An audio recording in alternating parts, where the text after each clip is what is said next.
Doutora e professora Patrícia Adreia, confesso aqui, uma das minhas professoras preferidas nos semestres, acho que foram 2 semestres que eu tive a oportunidade de ter aula com ela. Tudo bom, Patrícia? Como é que você está? Tudo bem, graças a Deus. Que não escutem as outras, né? As outras maravilhosas professoras, inclusive algumas que colaboram aqui também, né? Que são minhas colegas, minhas amigas, a quem eu tanto admiro. Como você está? Mas Tudo bem? tudo bem. Aqui, Patrícia, só vem as preferidas e os preferidos. Então, Ah, tá. tô brincando, é só uma brincadeira. Mas a gente está com um time muito bom, os nossos convidados aqui são excelentes profissionais também, né? A Ana Carolina, a Fernanda são excelentes, muito Que boas. joia, que bom, que bom. Patrícia, o que você preparou para a gente no dia de hoje? Menino, eu estava aqui pesquisando, mas eu sempre vou pela jurisprudência do STJ, né? Porque não adianta a gente ter muito de doutrina, a gente ter teses maravilhosas, se a gente não conseguir fazer essas teses vingarem, fazer essas teses ganharem corpo. E isso a gente consegue muito brigando na advocacia, e desenvolvendo essas teses a fim de que elas tenham também acolhimento na jurisprudência. E aí, quando a gente fala, por exemplo, de direito civil, a última palavra em direito civil, tirando aí o direito civil constitucional, né? A Constituição fez 32 anos na semana passada, no dia 5 de outubro, é a jurisprudência do STJ mesmo. E eu sempre gosto de trazer, até porque a gente está aí falando com a sociedade, com a população, sobre assuntos voltados para o dia a dia, para coisas que acontecem no nosso cotidiano. E o que, que eu tenho visto, né, de maneira muito comum, assim, a discussão do reconhecimento de união estável pós-morte. O que acontece? O casal vai, vive junto, eles constituem uma família, não necessariamente têm filhos, mas eles são um para o outro família. Não precisam nem morar na mesma casa, mas são família um para o outro.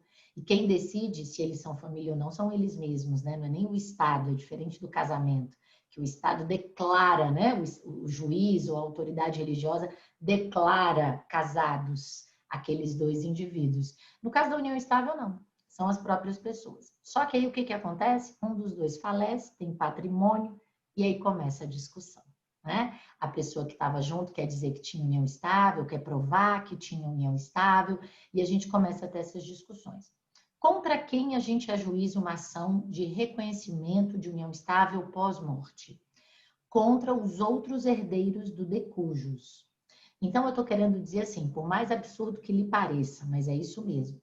Se eu, por exemplo, tenho união estável com você e nós temos 4 filhos, se você falece e eu quero reconhecimento de união estável, e eu quero reconhecimento de união estável para várias coisas, para ser herdeira, para ter pensão por morte, seja no INSS ou em alguma outra fonte pagadora, né?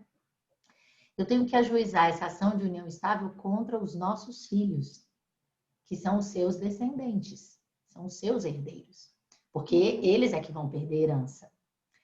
Então, isso é muito comum. Claro que quando são filhos da própria mãe ou filhos do próprio pai, muito dificilmente a gente vai ter alguém que diga, não, eles não estavam em união estável, né? Mas quando a gente tem, por exemplo, filhos de relacionamentos anteriores, pode ser que a gente tenha uma discussão aí para travar, né? Um filho de um relacionamento anterior, de um casamento anterior, dizendo, não, eles eram namorados, eles não eram companheiros, eles não tinham uma união estável. E aí a gente começa a discussão. Só que o STJ, ele acabou identificando que quando não tem filhos, contra quem a gente ajuiza essa ação de união estável? Contra os pais. Então, por exemplo, se eu faleço e não tenho filhos e você quer ajuizar uma ação de união estável contra, para reconhecer, né, pós-morte, você tem que ajuizar essa ação de união estável contra os meus pais, porque são eles que vão perder patrimônio. Só que cônjuge, ascendente e descendente são herdeiros necessários. Está muito fácil da gente identificar, né? A pessoa falece, a gente resolve o regime de bens, se é casada. Se tem união estável, tem que reconhecer para resolver o regime de bens. Aí o companheiro sobrevivente pega a sua metade e a outra parte vai lá para os herdeiros. Primeiro a gente busca descendentes, depois a gente busca ascendentes. Se não tiver nem descendentes nem ascendentes, em tese o cônjuge ficaria com tudo ou o companheiro reconhecido ficaria com tudo. Só que o STJ teve que enfrentar uma questão que não tem herdeiros necessários. E aí, se não tem herdeiros necessários, ou seja, se a pessoa faleceu e não deixou descendentes e não deixou ascendentes, você concorda comigo que, para todos os efeitos, esse companheiro ficaria com tudo? Só que ele tem que ser reconhecido. De quem que ele está tirando patrimônio? De quem que ele está tirando herança? Dos colaterais. Aí ele tem que ajuizar a ação contra os irmãos do falecido, que seriam seus cunhados.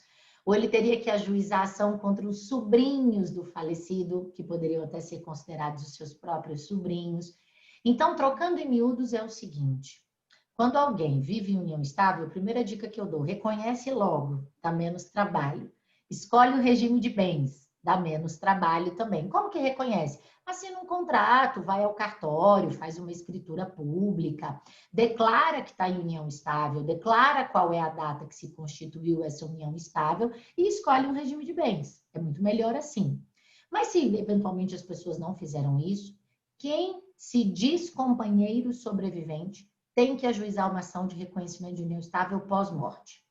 Ou contra os descendentes do falecido, mesmo que sejam seus próprios filhos, ou contra os ascendentes do falecido, os pais, por exemplo, ou contra os colaterais do falecido, ou seja, ou contra os filhos, netos, ou contra os pais, ou contra os irmãos, ou os sobrinhos, ou os tios do falecido. Mas para reconhecer a união estável, se a pessoa faleceu e o sobrevivente quer esse reconhecimento, vai ter que propor judicialmente. E aí vai dizer o STJ que na falta de herdeiro necessário tem que buscar os colaterais. Colaterais de segundo grau são os irmãos, colaterais de terceiro grau são os tios e sobrinhos, colaterais de quarto grau são os primos, tios avós ou sobrinhos netos. Mas vai ter que buscar o reconhecimento judicial. Então é isso que eu queria contar, ensinar, muitas vezes partilhar com a sociedade, né? Que é importante buscar esse reconhecimento da união estável. Muito bom. Patrícia Adréia, as pessoas querendo ter acesso, conhecer um pouco mais do seu trabalho, conhecer um pouco mais de você, como é que elas fazem? Procura no Instagram, pelo Patrícia Dreyer mesmo, é o meu perfil. Dreyer se escreve D de dado, R-E-Y-E-R, é o jeito mais fácil. Pode também buscar pelo Facebook, eventualmente eu vou lá e acesso também, mas o Instagram hoje é a rede social que a gente mais frequenta, não é?